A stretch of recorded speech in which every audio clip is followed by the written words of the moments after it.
Bonsoir, bienvenue à tous. Merci de nous retrouver pour ce journal. Au sommaire, la tempête au Parti socialiste après les propos tenus par Georges Frêche. Le festival de la biographie, ça a démarré dès aujourd'hui à Nîmes.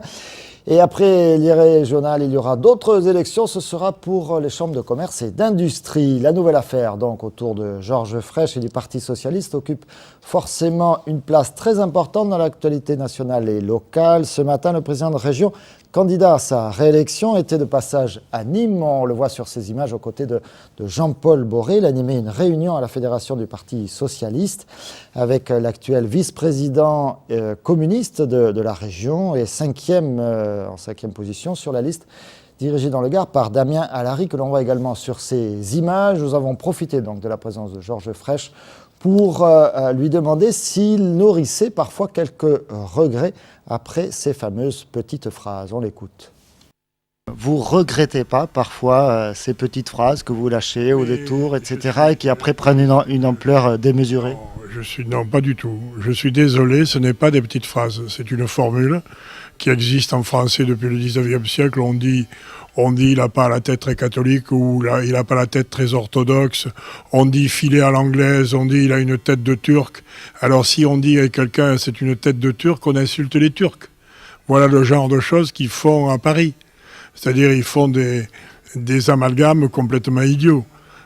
Moi, s'il y a un homme qui a défendu Israël et les Juifs depuis toujours, c'est moi. Et hier, vous le savez, on a appris qu'Hélène Mandroux, le maire de Montpellier, se posait comme candidate du Parti socialiste pour ses prochaines élections, à la demande de Martine Aubry, la première secrétaire du Parti socialiste. On écoute Hélène Mandroux sur ces images de notre consoeur montpelliéraine, c'est elle. J'accepte la proposition de Martine Aubry de conduire une liste aux prochaines élections régionales. Et j'appelle tous les socialistes, toutes les composantes de la gauche et les écologistes à venir me rejoindre. Georges Frêche a également commenté à notre micro cette mission confiée donc à Hélène Mandroux par Martine Aubry. Et Martine Aubry se trompe d'élection. Elle utilise les fédérations socialistes du Languedoc-Roussillon comme tremplin pour sa campagne présidentielle. Elle pense qu'elle va nous instrumentaliser. Mais ici, la campagne est commencée. On a autre chose à faire que de s'occuper des intérêts de Martine Aubry. Elle utilise Mme Mandroux comme un instrument. Elle s'en moque comme de l'an 40. Elle va la presser et puis elle la jettera. Donc moi, je ne marcherai pas dans cette affaire parce que vous savez, ce qui fait ma force avec mes amis ici, c'est que nous sommes proches du peuple. Et c'est vrai que pour certains socialistes du 6e arrondissement, le mot peuple, c'est une insulte. Ils ont peur d'être populistes, comme ils disent. Et moi, je ne suis pas populiste, je suis populaire. C'est différent. Ça les gêne. Georges Frêche a également ajouté qu'Hélène Mandroux manquait de troupes pour constituer ses listes, ce que le maire de Montpellier a démenti, contesté, en tout cas cet après-midi lors d'une nouvelle conférence de presse.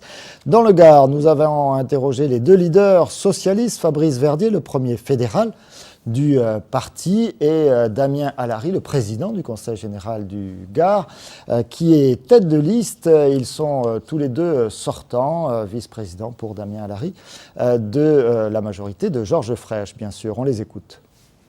On sent que quand même derrière ça, il y a une vraie manipulation, que tout ça est orchestré. Comme par hasard, on a des propos qui ont été tenus le 22 décembre devant un parterre composite. Personne ne réagit, et puis ça ressort un mois après, et ça fait une grande polémique. La veille, Martine Aubry recevait Hélène Mandroux. Moi, je sens quelque part quand même une vraie organisation pour déstabiliser Georges Frêche et ceux qui ont choisi de continuer avec lui.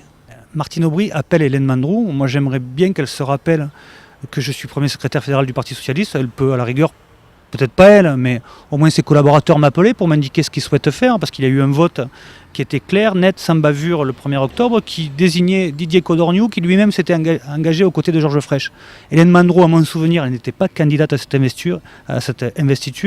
Elle n'a jamais brigué le suffrage des militants. Je crois que c'est une excellente maire de Montpellier. Elle a pris la succession confiée d'ailleurs par Georges Frêche, cruelle ironie de l'histoire, à la ville de Montpellier. Elle fait du bon travail.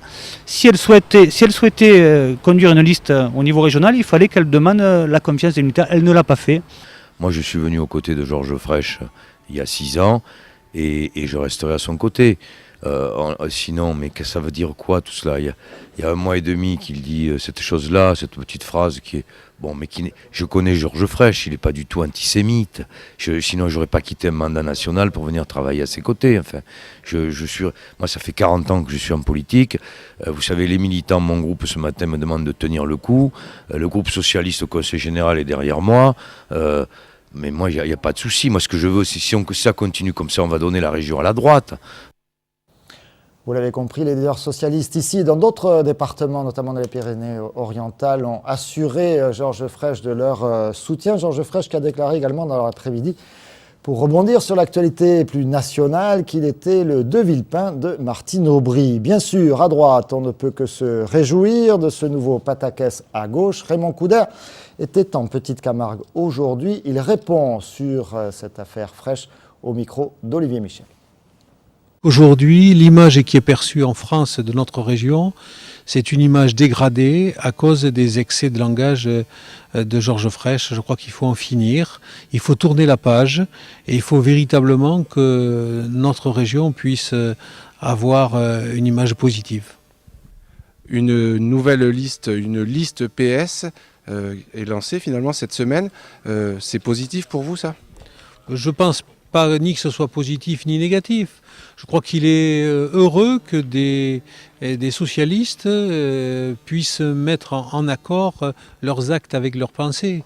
Ça veut dire qu'il reste de la morale en politique.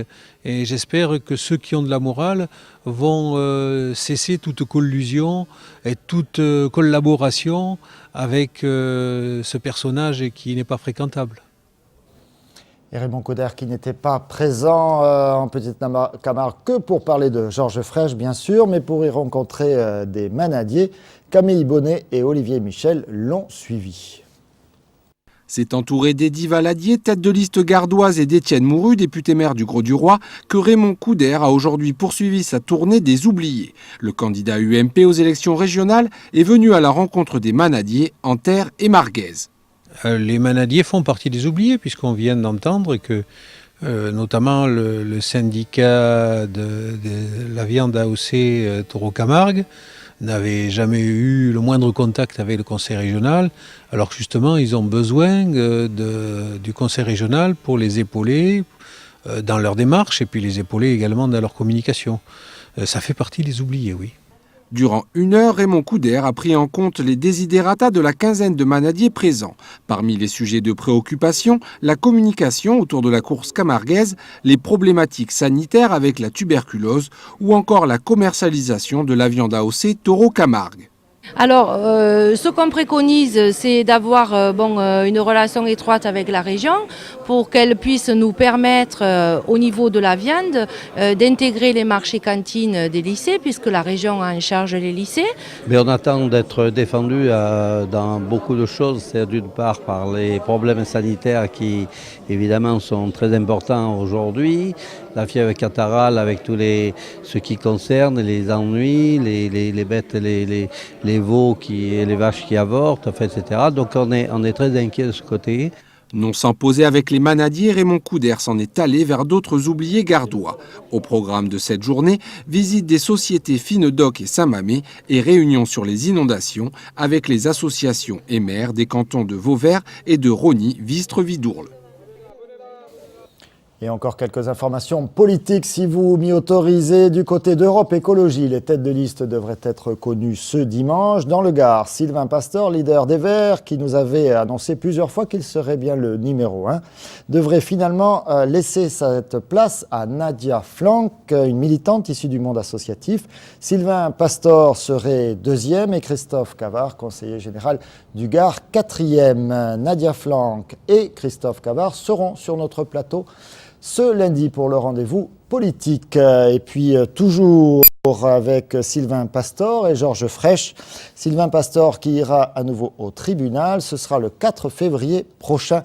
Il s'agit d'une plainte qu'il a déposée contre Georges Frêche pour des propos qu'ils ont échangés. C'était en septembre dernier au Conseil régional autour de la coalition contre Agrexco, allez, toutes ces rivalités pour le pouvoir régional, ce sera peut-être pour pas grand-chose puisque le budget des collectivités locales risque d'être largement amputé par la suppression de la taxe professionnelle. Les entreprises économiseront, elles, 6,3 milliards d'euros. Ce sera à partir de 2011. Le préfet du Gard a présenté le nouveau dispositif. Olivier Michel. Depuis le 1er janvier 2010, la taxe professionnelle n'est plus, mais elle est remplacée par la contribution économique territoriale. Cette contribution comprend une cotisation foncière des entreprises ainsi qu'une cotisation sur leur valeur ajoutée. Cette dernière cotisation sera proportionnelle au chiffre d'affaires, mais les entreprises réalisant moins de 500 000 € n'auront pas à la payer. Toutes les entreprises paieront la CET, par contre certaines d'entre elles, les plus petites, celles qui font moins de 500 000 € de chiffre d'affaires, seront exonérées de la contribution sur la valeur ajoutée des entreprises, qui ensuite est taxée de façon progressive jusqu'à un taux maximum de 1,5% pour les entreprises les plus importantes. Le manque à gagner pour les collectivités qui s'inquiètent de leur financement devrait être comblé par la création d'un nouvel impôt forfaitaire pour les entreprises de réseau telles que les énergies, les télécoms et le transport ferroviaire. À cela s'ajoutera le transfert d'impôts d'État. L'État, de son côté, va reverser aux communes des impôts nouveaux qu'il conservait autrefois et qui vont revenir vers les collectivités locales. L'État a prévu pour 2010 une compensation à l'euro près pour les collectivités, mais quid des années à venir où ces collectivités dépendront de la bonne santé économique des entreprises locales. Si la réforme de la taxe professionnelle assure un allègement de charges fiscales des entreprises de l'ordre de 20%, le manque à gagner pour les collectivités n'a pas, lui, été estimé. Un manque qui pourrait tôt ou tard être répercuté sur le contribuable. Et une élection peut en cacher une autre. Pendant que les politiques se déchirent autour des régionales, les chefs d'entreprise fourbissent leurs armes. En jeu, les élections des chambres de commerce et d'industrie. Reportage. L'association Projet CCI 2010-2015 a surcompté plusieurs centaines de membres. Cette structure, animée par Éric Giraudier, veut porter ce dernier à la présidence de la Chambre de commerce et d'industrie de Nîmes, Bagnols, Uzès, Le Vigan lors des prochaines élections consulaires. J'ai toujours été intéressé par la res publica, la chose publique, le système associatif. Moi, je suis mandataire, j'ai des mandats qui ne sont pas forcément connus, mais je travaille depuis des années sur des mandats régionaux, départementaux ou locaux, sur l'emploi, la formation, etc. Donc, les CCI, c'est un acteur, encore une fois, incontournable du développement économique.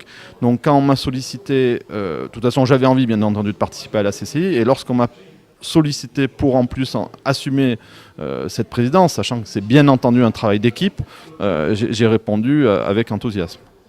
Éric Giraudier peut donc compter sur le soutien du président sortant dans sa conquête de la CCI. J'ai la vision de ce que doit être un élu de la Chambre. Et donc, je cherche donc à partager cette vision avec un certain nombre de candidats demain à la Chambre de commerce. Et aujourd'hui, en tout cas, je la partage avec Éric Giraudier. Et donc, je serai aux côtés d'Éric Giraudier dans cette campagne. Éric Giraudier peut également s'appuyer sur le MEDEF du Gard et son président Jean-Marc Rouméas. Ce dernier ne mâche pas ses mots quand on évoque la candidature du leader départemental de la CGPME, Henri Doué, qui est également adjoint au maire de la ville de Nîmes. Je me bats contre une candidature d'un élu au sein d'une chambre de commerce. Je collabore avec la CGPME tous les jours sur un bon nombre de dossiers, sur des mandats patronaux sur le département. Par contre, je trouve que ce n'est pas la place d'un élu à la présidence d'une chambre de commerce. Donc je me bats contre cette candidature, c'est très clair. Le 30 mars prochain, l'Assemblée nationale va débattre de la régionalisation des CCI. Si la nouvelle loi est adoptée, les élus actuels, dont le mandat a été prolongé, devraient donc connaître leur successeur fin 2010. La biographie sera en fête tout ce week-end à Carré d'Art à Nîmes. Les festivités ont démarré aujourd'hui. Nicolas Pinchino. Dès ce vendredi après-midi, le public, impatient de rencontrer les auteurs, sillonnait les allées du salon de la biographie. Bien que la plupart des 100 auteurs soient attendus qu'à partir de samedi. Colloques, conférences, tables rondes, danses, ateliers philosophiques, projections, lectures et même concerts. Pour cette 11e édition, les organisateurs ont souhaité rendre très vivante cette médiathèque conçue par Norman Foster. A noter que cette manifestation au cœur de l'hiver nîmois plaît au public au moins autant qu'aux auteurs. Aller à Nîmes, c'est à la fois un double plaisir, comme je l'ai dit dans un petit éditorial que j'ai donné à l'organisateur du salon, à la fois parce que c'est de grande beauté architecturale et qu'il y fait bon s'y promener, et deuxièmement parce que je suis au contact des lecteurs de biographie et aussi auprès, ce qui est assez rare finalement pour un biographe, de se retrouver avec la fine fleur de la biographie des auteurs. Donc. Cette année, le prix de la biographie a été remis à Pierre-Marc de Biasy pour sa biographie intitulée Gustave Flaubert, une manière spéciale de vivre. Également parmi les invités très attendus, Charles Aznavour, Jean-Claude Narcy, François Daubert, Gonzague Saint-Brice et côté People, Astrid Veillon ou encore Henri-Jean Servat. Curieux ou passionnés pourront donc se rendre dans cet espace de carré d'art samedi et dimanche de 10h à 19h. Et le même Nicolas Pinchino cultive une certaine nostalgie pour le festival de flamenco et ses 20 ans, un festival terminé samedi dernier. Il vous en présente un premier bilan. Fêter 20 ans de festival flamenco à Nîmes en 20 jours, le pari était de taille, mais la passion des Nîmois pour cet art l'a été également. Les 22 spectacles présentés pendant ce mois de janvier se sont tous déroulés dans des salles bondées. Côté artistique, c'est le cante que le théâtre souhaitait mettre en avant. Et à l'heure des bilans, ce sont les rendez-vous qui ont suscité le plus d'émotions. Du spectacle de Maïté Martine en ouverture à celui de Miguel Poveda, les chanteurs ont tenu leur rôle avec un coup de cœur pour le récital d'Antonio Campos.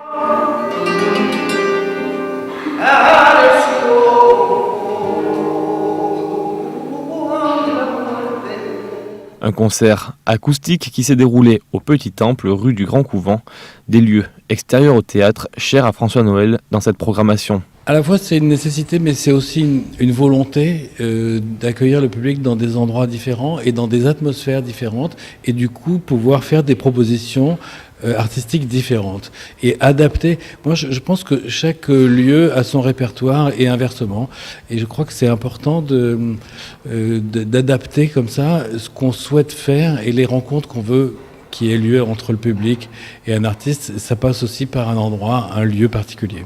Du côté de la danse, la programmation a été également très riche. Israël Galvan et Andrés Marin au sommet de leur création. Pastora Galvan qui a tout donné sur scène pour finir par le spectacle de Rocio Molina qui clôturait ce festival de très belle manière.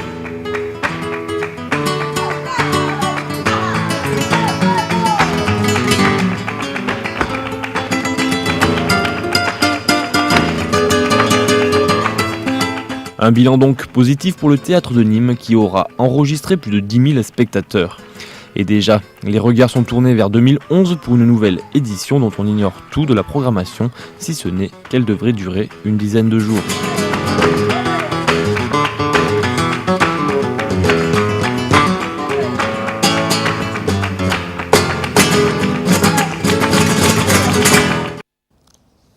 Il aura du mal à attendre jusqu'à 2011, ce cher Nicolas. Sport ce soir avec les Crocos qui reçoivent Dijon aux Costières. C'est dans quelques instants, à partir de 20h. Les Crocos, vous le savez, sont 4e à égalité avec le 3e, Le Havre.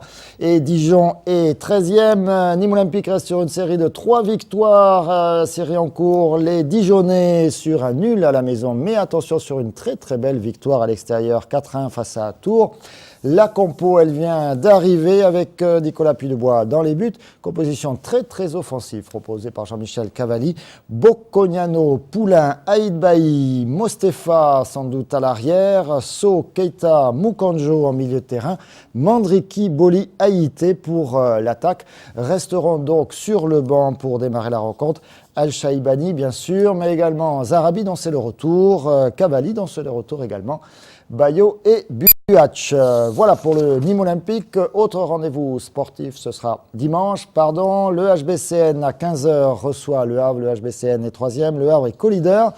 Et puis ce sera au Parnasse avec une belle journée de hand et peut-être la finale avec l'équipe de France, on l'espère tous. pour les championnats d'Europe. Allez, je crois que c'est fini sur ce journal décidément très très riche. Bon week-end à tous, puis plein de bonnes choses.